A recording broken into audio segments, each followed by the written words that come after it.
Welcome to FORO Politico. I'm your host, Maribel Serrano, and we have quite an interesting show today. I decided to call this one Politics and Trust. Some might say that that sounds like an oxymoron, but let's be honest, people, when they're electing a president, thinking about politics, it is very important for them to feel that they trust the person representing them. So we have a few guests today to talk about that, and we are going to start here with Lisa Sosa. She is the president of Sprocket. Is that how you pronounce it? That's correct, yes. Tell us a little bit about your company. We are an overall technology company. So we provide services for clients who need websites, specific software developed, mobile apps, games, social media, and search engine optimization. So anything that falls within those categories is what we provide. That's very cool. And did you start the company by yourself? How did it begin? It's co-founded. It's myself and my business partner. And so both of us decided that we want to change the field of technology. We want to provide better solutions for our clients, fast, reliable, and just a unique experience for them as well. So that's what spurred us to create Sprocket. Great. We'll get into sort of the details of that a little bit more, but tell me a little bit about your background, because I'm seeing that you went to Cal State San Francisco? Cal State Fullerton. Oh, Fullerton, okay, Yes. Cal State Fullerton. And you studied gerontology, right? Yes. Tell us a little bit about what that means. I was reading about it and I was like, this is something I haven't really heard of before. What does it mean? Gerontology is the study of aging, so it's anything within the field of senior citizens. In today's society, we have a growing population of senior citizens, and now it's no longer how to, prepare them for their final moments in life, but it's how to give them the best quality of life during their last years. And so for this specific community, it's allowing them to have a better living. Most of these individuals would like to stay home and not live in hospice care or assisted living facilities. They would much rather choose to be in their own home. So it's what can we do as the healthcare end to provide a better living and a safe living for them so that they are happy, independent, and not relying on their children for living. And you also studied kinesiology, is that right? That's correct, yes. So tell me, how do you go from studying kinesiology and gerontology to creating your own technology company? I know. So whenever I meet somebody, that's kind of seems to be the question of the trend. Well, pretty much those were my passions in life, is assisting sports and healthcare and bringing physical therapy and occupational therapy to those in sports. And along the way, I found and discovered gerontology, and I figured what better way and what better subgroup to be a part of. And it's a brand new field. It's a field that is just growing, that encompasses a little bit of a lot of things. You have psychology, sociology, physical therapy, occupational therapy, speech pathology. It's this big boiling pot of all sorts of fields. And to me, that just really enticed me. And based on the growing population of our seniors in our community, I was just very drawn to study that and to continue my studies within that small field. And technology, well, I've always had a passion for technology between my business partner and I thought, you know what, there needs to be a bridge between technology and healthcare. And what better way to do that than creating tools for senior citizens or for the healthcare staff that provides a better quality of life. And so that spurred me to kind of bridge the gap between technology and gerontology, is creating those tools. So it started off sort of thinking about more of the healthcare arena, but now you do a bunch of different things. Correct. It's not just focused It's not on strictly that. yeah. Let's talk a little bit about social media, because social media, I think when it first started, it was kind of seen as a hobby, something that young people did for fun, to share videos or pictures and things like that. And it's really become something that's been widely accepted. The biggest corporations, and it doesn't look like it's going anywhere. Do you want to talk to us a little bit about where do you think social media is really going these days? Well, I think in today's society, it's so important now. We have young millennials just using it as a day-to-day tool to interact with other people. For example, sending a quick text has now become live feeds on Facebook. So it's a way to bridge the gap between two individuals or a community with that user. So for example, I may be 100 miles away from you, but if we're connected on Facebook or another social media tool, we're still engaging. I still feel like I'm a part of your day-to-day life. I feel like I know what you're doing, what you're up to. I can see your status updates, pictures that you post, and I feel engaged, I feel connected. We don't necessarily need to be having a phone conversation or be physically present in the same room to continue a relationship as friends. So it's not going anywhere by any means. As far as business development, how does social media really help business development, and where do you think businesses are going to take this to kind of benefit themselves? I think it's an important tool that today, even though social media is definitely increasing its presence, it's still not being used to the fullest by a lot of businesses. I've run into a lot of corporations and businesses who feel that, oh, we don't need to do social media, it's not that important. But you know what, it really is, because it engages their clients, it engages people who feel connected. Business is not just done on a contract and on paper. Business is all about relationships and trust. And I know that's the theme of your show tonight, is trust. And I feel that when a client or a consumer can feel that level of trust with a big company, they're more likely to continue establishing that relationship and using their products or using their services. Right. So establishing trust does seem like a very effective way to connect with your customers. Absolutely. Or your audience. Let's get back to politics here. Hillary Clinton recently allowed the press in her airplane. And I mean, they just had a bunch of questions for her, right? This was their moment to kind of have her there in private and ask all the questions that so many people have been wanting to ask. Let's take a look at some of the footage. Good evening, Kate. Hillary Clinton flying with her traveling press corps for the first time since she first ran for the White House 8 years ago, answering questions about that FBI interview and the email controversy that has been shadowing her for 16 months. Tonight, Hillary Clinton finally boarding an official campaign plane and coming face-to-face with reporters. I am so happy to have all of you with me. Have you missed us? I've been just waiting for this moment. On the plane, Clinton blasting Russia and Vladimir Putin after national security officials raised concerns about cyber attacks and possible interference with the U.S. election. When Putin was asked about it, he could barely muster the energy to deny it. She was also asked about her emails and the FBI. Does that, to critics, indicate a casual attitude towards classification and towards the way secrets were kept and protected when you were Secretary of State? I take classification seriously. The fact that I couldn't remember certain meetings, whether or not they had occurred, doesn't in any way affect the commitment that I had and still have to the treatment of classified material. Clinton kicking off Labor Day and the final stretch of the campaign with a rally in battleground Ohio and a near encounter with Donald Trump on the tarmac. Their campaign planes parked only 100 yards apart.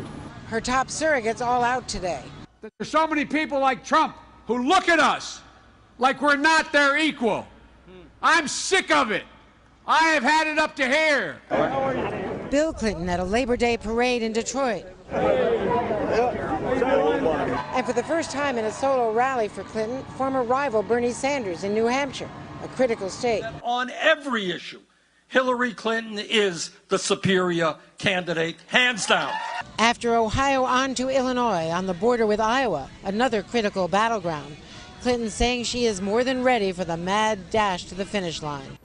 And we just saw Joe Biden, Bill Clinton, and former rival Bernie Sanders out there trying to send the message and help Hillary Clinton win this election. Tell us a little bit about, have you noticed any of the patterns? How important do you think it is for politicians even to be active on their social media accounts and connect with the voters? I think it's very important. I think especially with this particular election, we want to try to get the young voters out. We want to try to get more of a diverse voting population to actually participate and not just give feedback without actually being involved in the election. And so I think it's it's another way of building trust and relationship. And obviously, how many of us can see these presidential candidates and get to know them on a one-on-one level and in a personal level? So I think it's important that social media be a tool that they use to engage with the population.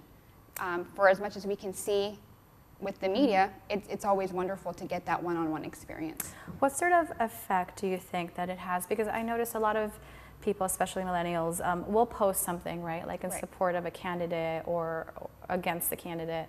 And how really effective is that when other people, like our friends or followers, see these posts? Are they actually making a difference, or is it just a way for somebody to express themselves through a keyboard? I think it's a little bit of both.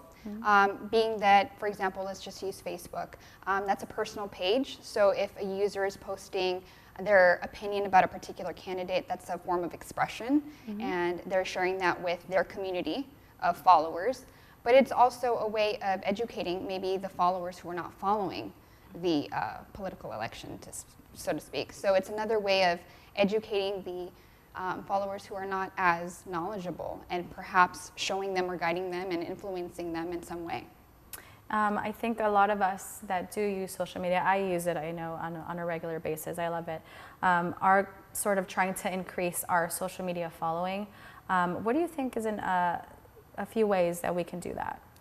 For me, I always like to say consistency.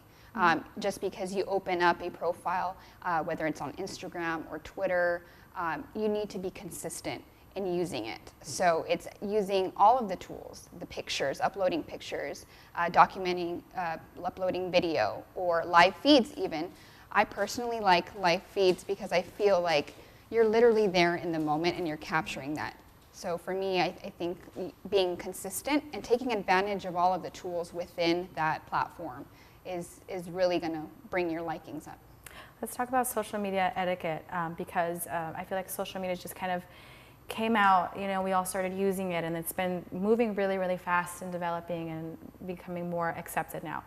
However, we never really learned how to use it, right? So now we have cyberbullying, and we have people sharing their personal problems and things like that. We never had classes, social media etiquette. Is that something that exists at all? Is something that's beginning? Are kids being taught how to use social media? Where does this stand? I think it's very important that we start evolving with knowledge and sharing our knowledge on what should be said and what can't be said. I think it just depends on what your purpose of that social media tool would be, or that platform. If it's a personal page and it's just among your peers and there's no professional, platform that's going to be used for it, then I think it's okay to kind of just be yourself. And not have to be as professional. If you're using it for professional reasons and business development and engaging other type of business negotiations, yeah, there's going to be another level of professionalism that you need to remember and keep in mind. So whatever you post, the live feeds, even your friends and who you're connecting with is visible to other people. So you want to keep that in mind if it's a social media tool for business. And for those who still, there are still people out there, also, the older generation that feel like they don't want to share their private information, or they're afraid for their privacy, photos, the small print that's always in these social media channels. Do you think that it's a disadvantage at this point to not be engaged in social media? I think it definitely is a disadvantage for a lot of families. If you're distant from family members, it's the tool that's going to bring you closer together. It keeps you informed and enlightened in what's going on in your family member's life. And so I think that for the older generation, it should be a priority to learn at least the basics of how to have your profile page and how to send messages with somebody and to read your news feed and see what dialogue is taking place. So I think it's imperative that the older generation have some sort of knowledge and education. Absolutely. Great. Well, thank you so much for that. I think we learned a lot, and we will be right back after this commercial break.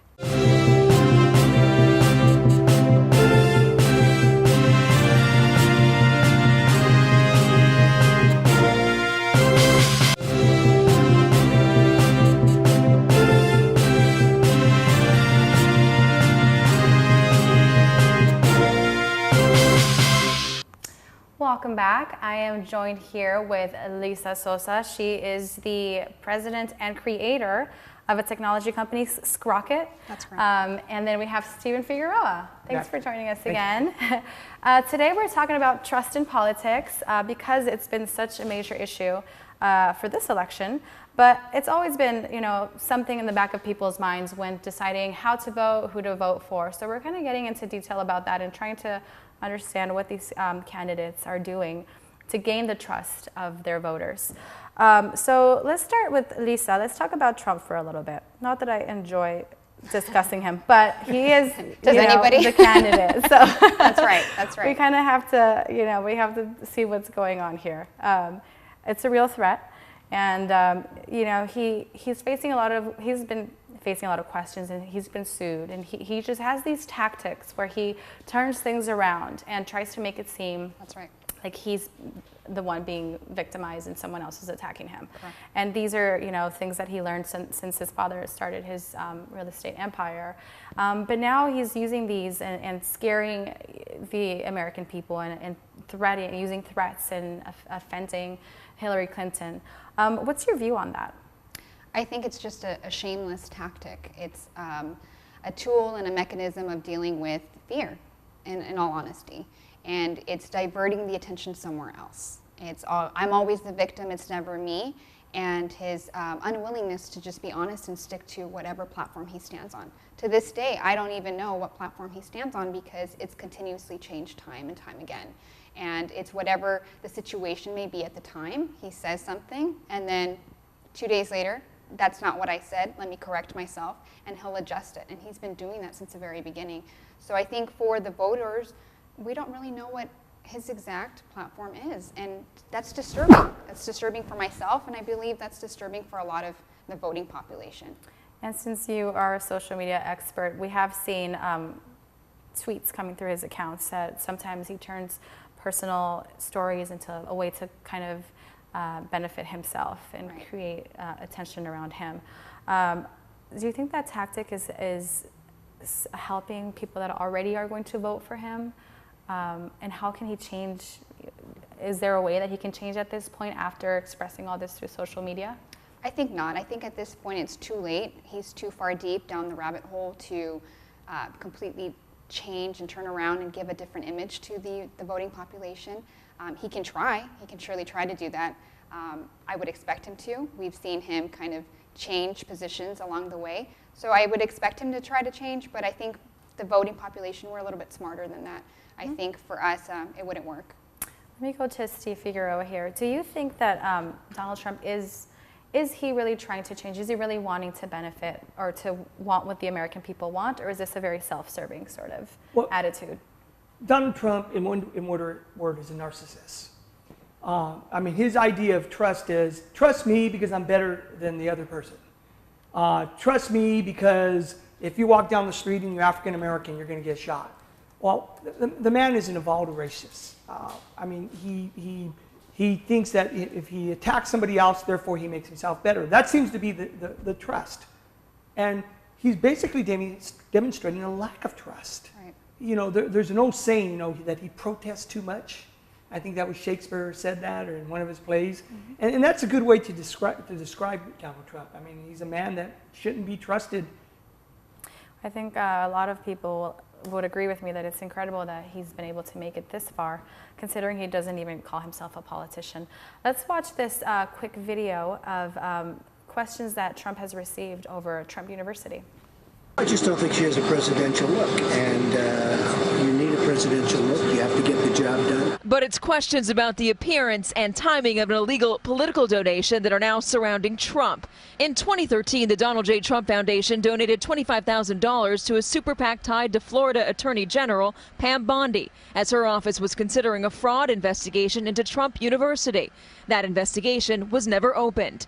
Today, Bondi accused Hillary Clinton of trying to gin up outrage. Of course I asked Donald Trump for a contribution. That's not what this is about. She was saying he was under investigation by my office at the time, and I knew about it, none of which is true. Despite bragging during the primary, he knew how to work the system. I got to give to them, because when I want something, I get it.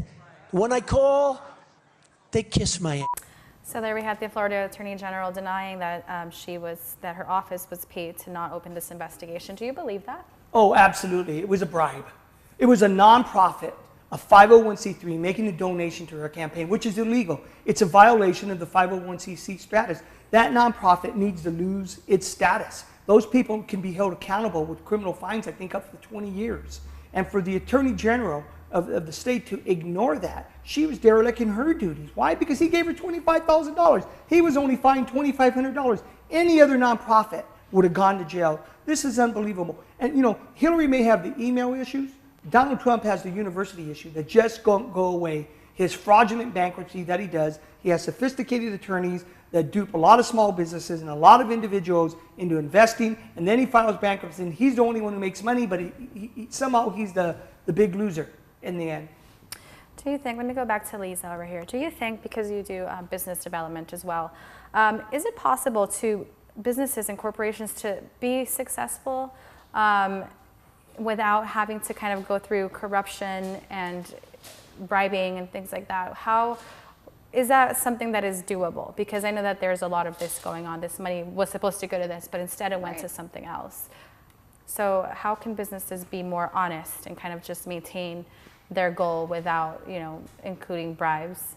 Well, I think there's some truth into the old saying, you are who you hang around with, right? So if you're involving yourself with smart, talented, educated clients or other colleagues, and you're kind of grouping yourself amongst talent that's honest, therefore you will remain honest. But if you start collaborating and networking with people who are just deceitful and, you know, ready to throw the bribe at you, eventually, you know, you'll fall into that hole as well. But I do think it's absolutely doable for a business to remain honest and true to their mission and what their goals are for their client or their consumer. And I think it's really important. I think that there are a lot of businesses that are honest in today's society. And what about with politics, Steve? I'm going to ask you this because, you know, politicians do receive donations from partners and corporations. And talk to us a little bit about Bernie Sanders' campaign, just because something that was really big with his campaign was he wasn't accepting this big money from corporations. How is it that he was able to get as far as he did, and why do other candidates sort of feel this need to accept this big money from corporations? Well, Bernie Sanders had a movement. I mean, he struck some issues similar to Donald Trump. The American electorate is angry, and they want changes. And there were some good, solid issues on both sides. But Bernie, in collecting the small donations, was able to do what no other person in American history has. He was able to tap, through social media avenues, small donations. Most of his donations were never over $25, and with the cap of $2,500 a person, he was able to repeatedly tap. And even with his age, he was able to do, he was more active than Hillary and Donald combined. It was quite unique. If anything's going to be said about this election, not only that Donald Trump is the big liar, but Bernie Sanders was the big truth teller. And he changed this election, and he's not even, you know, the candidate. But how is it possible that someone can be so different and still sort of achieve, you know, success in this way? I mean, what was it about Bernie Sanders that really created this huge, loyal, very loyal following? Bernie Sanders did what Hillary and Donald are begging to do. They captured the middle class, the little guy. He understood them. He came from where they're coming from. Hillary, as well as Donald, are now fighting for what's the remnants of Bernie Sanders. Whoever takes the Bernie Sanders votes will be the president, and Hillary's going to get that vote. But he was out there with the little people. A lot of his huge crowds weren't even covered on the news because he wasn't the big name at first. And because he didn't have the name notoriety to the very end of the election, that's when he started getting the coverage. And Lisa, would you say that social media played a role as far as the younger generation posting about Bernie Sanders and kind of getting everybody out to his? Absolutely. I think that definitely was an advantage for him to have the younger population out there supporting him and getting the word out and spreading the news. It's just another medium for the information to be spread from one community to another, and I think they definitely took advantage of that. I want to add to that by saying that, see, Bernie Sanders was able to tap the youth who understand technology. Absolutely. Social media. the older crowds that are voting for Hillary, including myself, right, and including Donald Trump, technology, we didn't grow up in technology. Right. Our kids did. Okay, so they understand technology. So we're still behind the youth in technology. And what do you think that the Hillary Clinton campaign can do to sort of improve their presence, their social media presence? I think they just need to portray more of their topics and more of their platform on these social media tools. Just getting the word out, reaching more users, and also presenting themselves personably, in a personable fashion. We want to feel like we get to know them as an individual, as a campaign, as a team.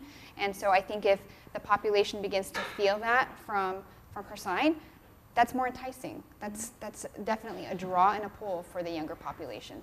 And do you happen to know on your end the stats of who are the most active, besides age, active social media users, maybe ethnicity, or the demographics behind that?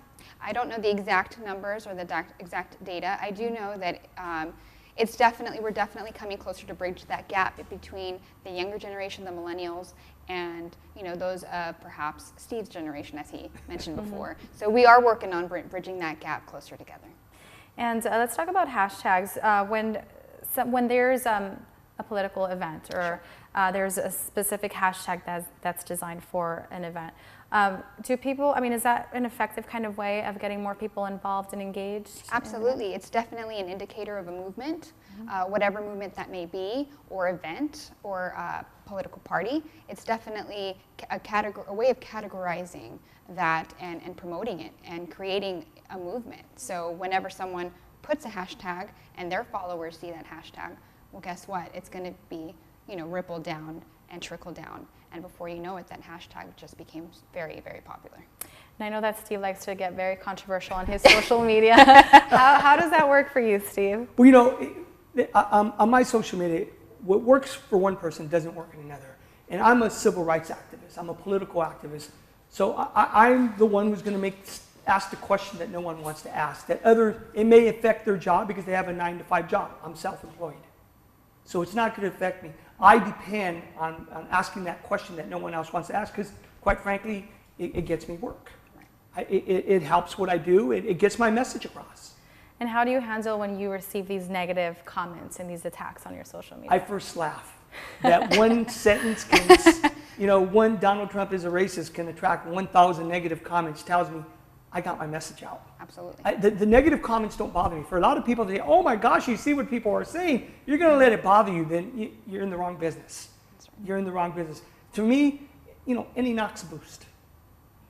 How would you feel about getting a little controversial on your social media? Do you try to avoid that a little bit, like myself? I do. Personally, I do. I don't like starting conflict, especially on the social media platform. However, I do feel that, just like Steve said, it brings conversation. Mm-hmm. Don't be afraid to express yourself or your opinion, and it stimulates thought, which is what I think we're lacking in today's society. Is we're too bombarded by what you should think or how you should feel, and I think that starting controversial discussions or threads is a good way to stimulate thought in an individual, mindset. I just want to end by saying, everyone's always saying, oh, they don't want to be politically correct because they might upset somebody. Well, you know what? They always make comments toward the Hispanic, toward the African American, toward the Asian. Well, my position is right back at you, and if that offends you, you said not to be politically correct. They can't handle it, don't do it. Right. I think we're definitely going to be seeing and hearing a lot more about this election as it gets closer. So I'm waiting to see more posts and videos from both of you, and I can't wait to see more of Steve's. And with that, we're going to go to another quick break, and we'll be right back.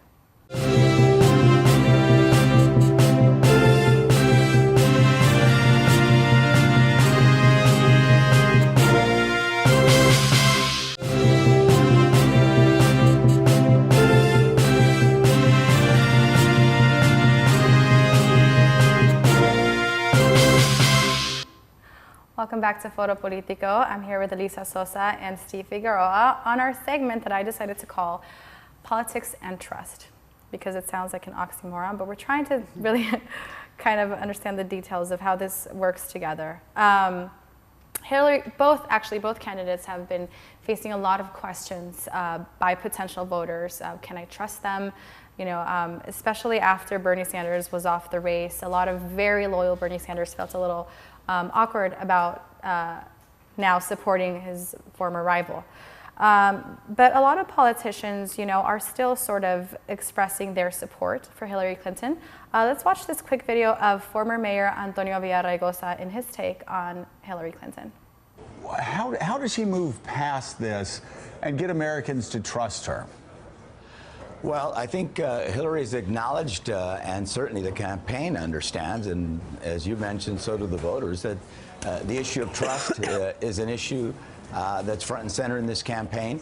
She's going to have to respond to it. And I think not just respond to it in the course of this campaign. When she's elected, she'll have to demonstrate that through her actions, not just words, that the American people can trust her. I know her. I do trust her, frankly. And I do because they haven't enriched themselves from this, from politics, frankly. What they have done, whether through the foundation or through their work in public service, is help a whole lot of people. I mean, this is a woman who's spent her entire life investing in children. The Clinton Foundation has done a lot of really good work. But clearly, as you mentioned, this is an issue. It's an issue for Donald Trump as well. Let's be clear. Right. I've mentioned many times that the Washington Post and Political Fact have said that virtually 75% of what comes out of his mouth is either a lie or a misrepresentation of fact. And we saw it yesterday that Mr. Trump is all bark and no bite, and said he didn't mention that Mexico would pay for the wall. And according to Peña Nieto, the president of Mexico, he did. So let's go to you, Lisa. Just as, you know, a regular American, I'm going to ask you this. Do you trust Hillary Clinton based on what you have seen in media being said about her? Honestly, I still do, to be honest. Yes, there were several mistakes that happened, and I think that a lot of her choices could have been avoided, perhaps. But I still believe in her platform. I still believe in her core values and what she stands for, and I believe in what she can do for America, and I still stand behind that. I don't necessarily support all of her choices, perhaps, but I do believe that she's definitely a better and more solid candidate, and for that reason alone, yes, I still stand by her. How about you, Steve? Absolutely. She's made a few mistakes. Who hasn't in life, right? Right. But why I say I'm going to vote for her and trust her is who she hangs around with. We said earlier, tell me who you hang around with, and I'll tell you who you are. She's surrounded herself with a great team, with solid generals that have saved our troops. She's surrounded herself with Kane. Kane of Virginia versus Pence, I'll take Kane anytime. She has not any platform to divide America. She's saying stronger together. I'm here to vote. I'm here to represent Democrats, Republicans, Independents, all religions. What is Trump saying? Hey, I'm here. If you're for me, I'm for you. You know, I mean, it's completely different. And so she's completely trustable. She made a few mistakes. You know what? Like anybody, when you make a mistake, she's caught off guard, and she did not answer it correctly. Mm-hmm. But neither has Trump in many of his answers. Let's talk about the pastor, Mark Burns, who is a black supporter of Donald Trump. There was recently, I saw in the news that he was interviewed, and they found that a lot of information on his website was not true. One of them being his educational credibility. He did not have a degree of the school that he said he had. And once he was being faced with these sort of questions, he became very bothered. He stood up and he walked away because he didn't appreciate that this investigation was done and to see what was true in his bio. How is that different, however, somebody lying on their online bio about their credentials from sort of the mistakes that Hillary Clinton has made? Well, the mistakes that Mark Burns made are unbelievable. First of all, putting the black face on Hillary. That's racist, what he did. It offended many people, not just in the African-American community, but many supporters. It was just wrong. And Donald Trump going into the church in Detroit was a joke. He went in there, it was nothing but a show, a Hollywood show that Abel hired. He wrote a speech completely contrary to all the remarks he's ever made. And 2 days later, he's backing out. of what he said. This is Donald Trump. What he says today is not what he's going to say tomorrow. And Mark Burns, he's a plagiarizer. He stole, he made claims over him too, and yet he's criticizing Hillary. My question is, how much has Donald Trump paid the Pastor Burns? And I'm going to go to Lisa. Speaking of your online bio and your online profile and your website, how important is it to keep things accurate? And I know sometimes you can kind of play with it a little bit, but how do you decide, okay, this is kind of going a little too far? I did go to this school, but I didn't actually graduate. How does someone really express what they really accomplished without getting to the point where they're actually lying?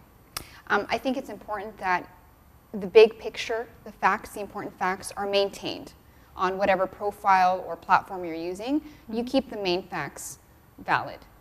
You don't want to go ahead and try to discreet, I went to the school, but I didn't really graduate, or, I worked here, but maybe not for as long of a period as I'm declaring that I am. I think it's important that the important and the vital information is kept as truthful and as honest and as clear as you can, because that platform and that bio is a representation of you. And many people will come across it and see it, and I think it's important to keep that clarity as clear as you can.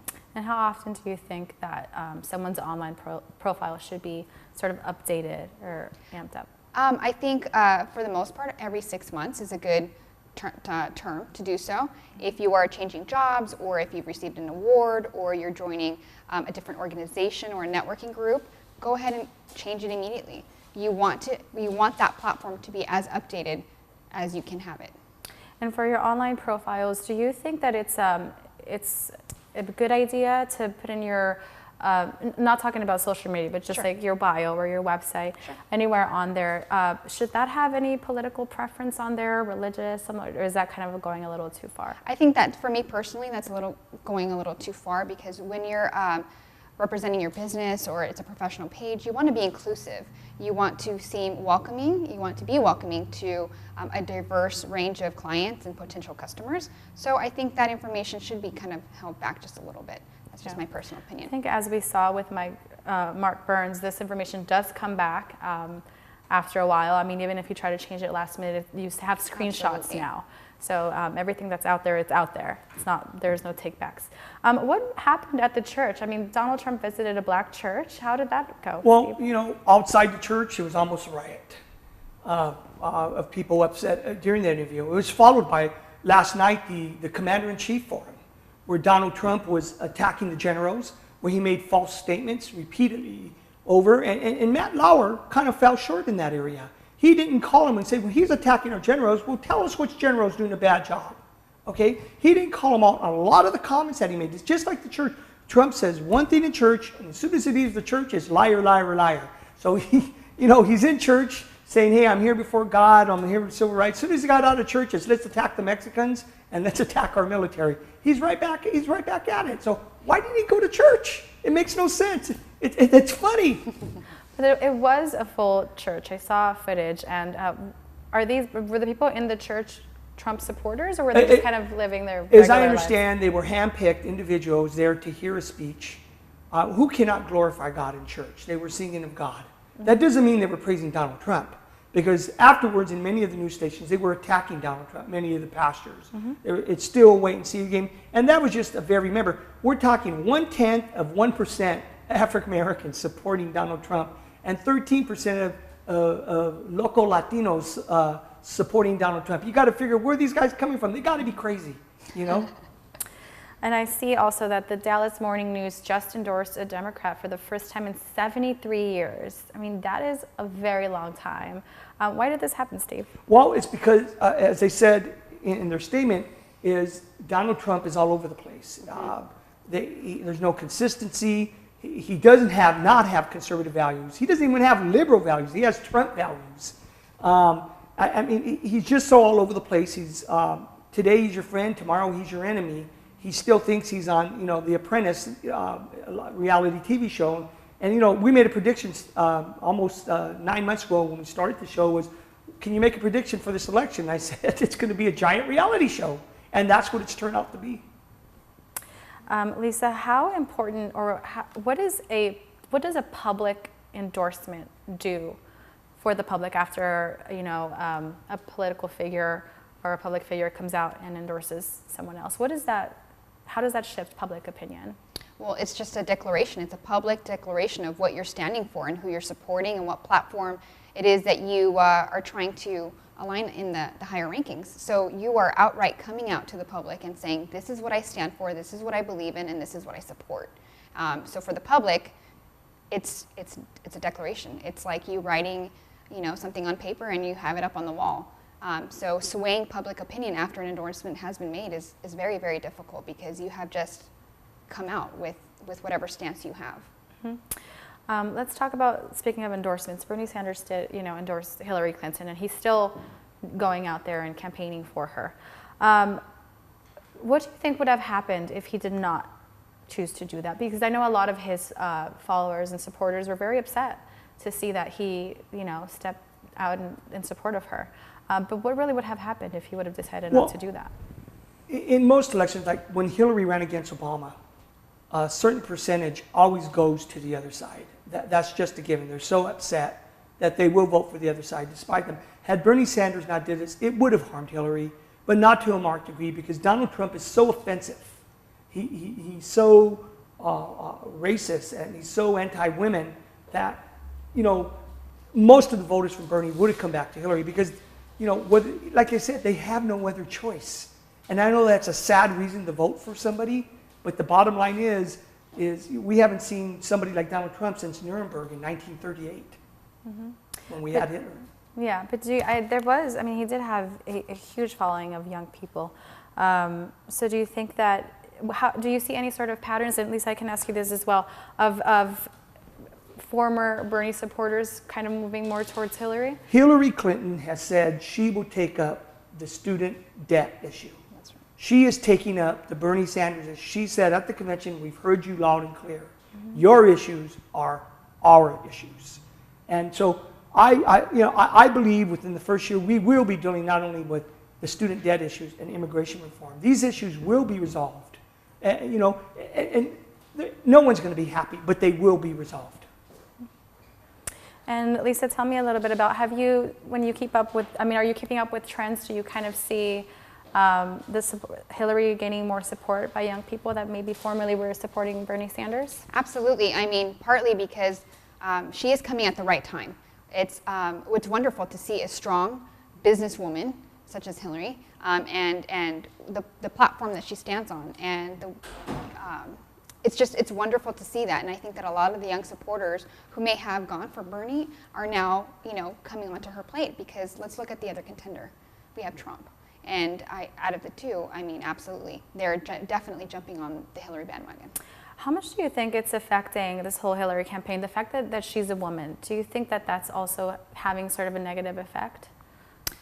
No, I think the fact that she's a woman is a wonderful thing. I think a lot of young voters who are female are definitely feeling empowered that the glass ceiling that once existed for us and our dreams and our goals and our aspirations when we were, you know, small little girls, I think it's definitely been shattered at this point. What can't we accomplish? And that's definitely empowering.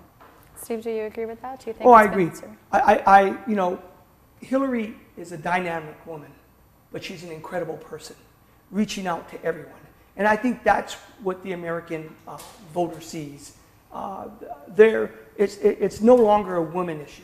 Although there's the old guard, there's the white middle-aged male that says you cannot have a woman, you cannot have a Hispanic, you cannot have an African American, but they're a dying breed because our children are blending together. There's a lot of single mothers out there that a lot of young men are proud, hey, my mama did it, and they see Hillary as that person. I think a lot of us are very excited to hopefully seeing the first woman president. Absolutely. And we'll be back after this short commercial break.